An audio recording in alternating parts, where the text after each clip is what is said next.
Assalamualaikum warahmatullahi wabarakatuh. Salam rahayu, rahayu, rahayu.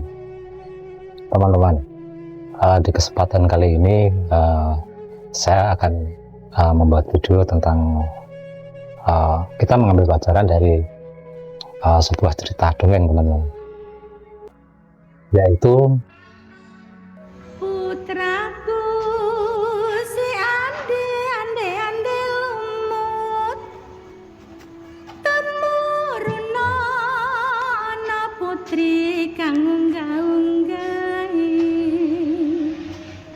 putri nengget kang ayu. Tulis di kolom komentar ya, dan jangan lupa like, share, and subscribe. Bye bye. Ande Lumut adalah cerita rakyat dari Jawa Timur yang bertema percintaan dan memiliki banyak pesan moral. 1. Cerita ini bercerita tentang kesetiaan Pangeran Adipati Anom dari Kerajaan Jenggala dan Dewi Chandra Kirana dari Kerajaan Kediri. 2. Cerita ini juga menceritakan tentang Raden Panji yang menyamar menjadi ande-ande lumut untuk mencari Putri Sekartaji. 3. Cerita ini mengajarkan bahwa perbuatan baik akan berbuah kebaikan, begitu pula sebaliknya, kejahatan akan dibalas dengan hal yang sama. Dan 4. Cerita ini juga mengajarkan manusia untuk berbuat baik terhadap sesama. Berikut ini adalah beberapa bagian dari cerita Ande-Ande Lumut. 1. Pangeran Panji Asmara berkelana untuk mencari Putri Sekartaji. 2. Di tengah perjalanannya, Pangeran Panji Asmara bertemu dengan seorang wanita tua bernama Nyi Randa. 3. Pangeran Panji Asmara menyamar dengan mengubah namanya menjadi Ande-Ande Lumut. 4. Nyi Randa mengusulkan untuk menyebarkan berita bahwa ande-ande lumut sedang mencari pendamping. 5. Banyak gadis berdatangan dari berbagai wilayah untuk menjadi pendamping ande-ande lumut. 6. Kelenting kuning menolak mencium yuyu kangkang, kepiting raksasa yang menawarkan diri untuk membantu menyeberangi sungai. 7. Kelenting kuning mengeluarkan cambuk dan memukulkannya ke sungai, sehingga air sungai surut dan yuyu kangkang ketakutan. Dan 8. Yuyu kangkang mau membantu kelenting kuning untuk menyeberangi sungai. Nadyan Allah menika kang putra suwun. Jadi thank you banget sebelumnya nih untuk teman-teman yang udah bertanya dengan sangat antusias gitu ya di kolom komentar setiap video yang gue upload.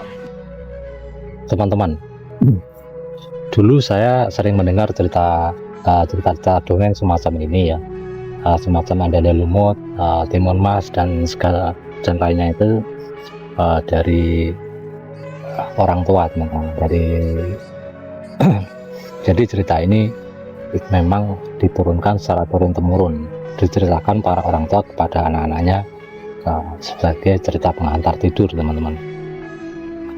Tetapi ternyata dongeng ande-ande lumut ini bukan hanya sekedar dongeng biasa, teman-teman, tetapi memang sebuah karya sastra yang ditulis dari zaman kuno, sudah bertahan selama berabad-abad, dan itu hanya disampaikan secara turun-temurun, teman-teman.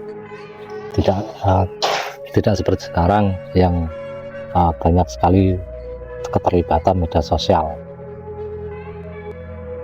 Teman-teman, menurut catatan kuno ini, cerita ande-ande lumut ini pertama kali ditulis itu ketika era zaman Prabu Kameswara, yaitu Raja Kediri, teman-teman.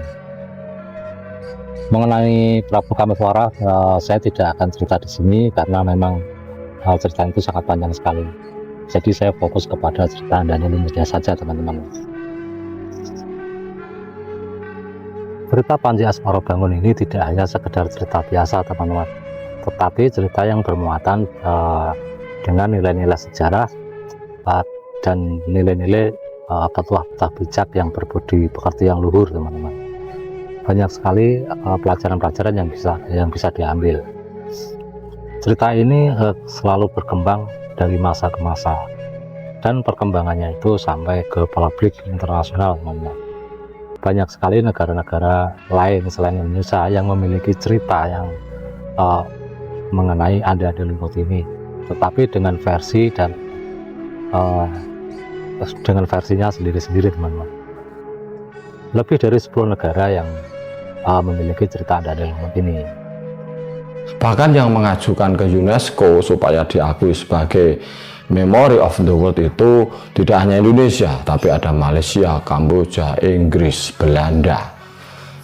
Ada beberapa negara yang mengajukan dan akhirnya disetujui. Dengan beberapa versi di negara-negara masing-masing, tapi kata-katanya tetap sama. Ada Inu, Enoi, Inu, itu maksudnya adalah Panji Inu Kertopati. Ini sangat luar biasa sekali, teman-teman. Kita memiliki naskah cerita yang telah menjadi dongeng dan disampaikan secara turun-temurun. Itu ternyata ditulis oleh sastrawan-sastrawan yang di era zaman kuno. Kenapa bisa beberapa negara memiliki cerita yang sama dengan kisah Panji Asmarabangun, teman-teman? Ini bisa dimaklumi dan bisa dipahami, teman-teman, karena setelah era zaman Kediri dan Singasari, teman-teman, itu kita memiliki sebuah kerajaan yang sangat besar, yaitu Kerajaan Majapahit, yang memiliki kekuasaan yang sangat luar biasa, yaitu pemersatu Nusantara, teman-teman. Yang dimaksud Nusantara itu tidak hanya Indonesia saja, tapi meliputi sampai ke Malaysia, Singapura, Kamboja, dan bagian Vietnam dan lain-lain, teman-teman. Pada masa kejayaan Majapahit, terutama ketika masa Tribhuwana Tunggadewi, teman-teman, masa itu adalah masa gencar-gencarnya perluasan wilayah yang dilakukan oleh Mahapatih Gajah Mada dengan Sumpah Palapanya, teman-teman. Di saat-saat itulah orang-orang Majapahit dimanapun dia berada itu membawa kebudayaan ke tempat-tempat yang pernah disinggahi, tempat-tempat yang pernah dikuasai dan ditaklukkan. Nah, disitulah kisah-kisah karya sastra kuno, termasuk kisah Panji Asmarabangun ini berkembang, teman-teman. Ya, bisa sampai ke Malaysia, ke Singapura, ke Thailand, Vietnam, Kamboja, dan lain-lain. Mengenai teman-teman, sejak saya merasa mencintai sejarah dan belajar sejarah, teman-teman, ya tentunya secara otodidak dan banyak-banyak membaca serta googling mengenai sejarah.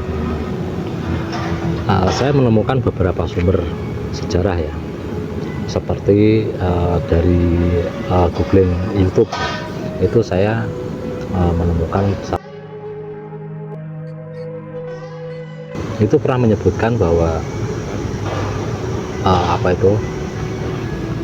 bahwa dongeng itu adalah salah satu sumber sejarah yang sifatnya primer, yaitu sumber pendukung, teman-teman.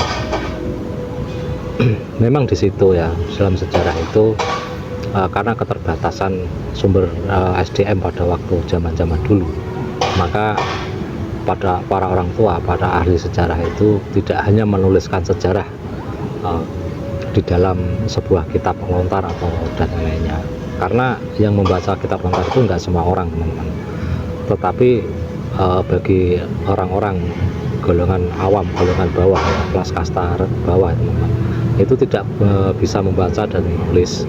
Banyak sekali yang tidak bisa membaca dan menulis, ya. Untuk itu para orang tua itu mengajarkannya melalui sebuah karya cerita ataupun dongeng yang kita sebut dengan. Tentunya dalam setiap dongeng-dongeng itu, dalam penyampaiannya, bahasanya, kata-katanya itu tidak bisa diartikan secara harfiah, tetapi itu adalah sebuah falsafah. Kita yang generasi kita yang banyak belajar, yang memiliki kesempatan untuk mempelajari berbagai ilmu pengetahuan, ya teman-teman, baca tulis, kita dimanjakan oleh fasilitas yang ada di sekitar kita, teman-teman. Itu kita mungkin mempunyai kewajiban untuk menerjemahkan dan mengartikan falsafah-falsafah yang ada di dalam dongeng-dongeng tersebut, teman-teman, agar kita bisa mengerti apa maksud dari para leluhur kita menyampaikan dongeng-dongeng itu, teman-teman. Tentunya tidak hanya sekedar cerita biasa atau pengantar tidur, teman-teman. Salah satu bukti kuat bahwa dongeng itu mengandung tersirat sesuatu hal yang tersembunyi, yang masih misteri, itu adalah eksistensinya, teman-teman. Sebuah cerita yang mampu bertahan sampai ratusan tahun, berabad-abad namanya, bisa bertahan, bisa melegenda, itu tentunya bukan hal yang sederhana, tetapi memang memiliki keistimewaan yang perlu kita ketahui dan kita kuak. Menurut teman-teman, apa yang bisa teman-teman ambil dari cerita-cerita dongeng, teman-teman, yang pernah teman-teman dengar, ya, terutama dari dongeng Andi-Andi Lumut? Saya yakin teman-teman pernah mendengar cerita ini. Teman-teman bisa menuliskan pendapat teman-teman mengenai dongeng-dongeng dan juga tentang video yang saya buat ini, teman-teman, di dalam komentar. Tuliskan di dalam komentar dengan bahasa dan tata cara yang mengindahkan, sopan santun. Sampaikan dengan cara yang positif, tentunya entah itu sebuah dukungan, pujian, ataupun sebuah kritikan. Lancaneru siap menerima dan akan saya jadikan sebuah referensi untuk perbaikan konten-konten saya selanjutnya. Terima kasih teman-teman yang sudah mengikuti channel ini. Sampai jumpa di video yang akan datang. Assalamualaikum warahmatullahi wabarakatuh. Salam rahayu, rahayu, rahayu.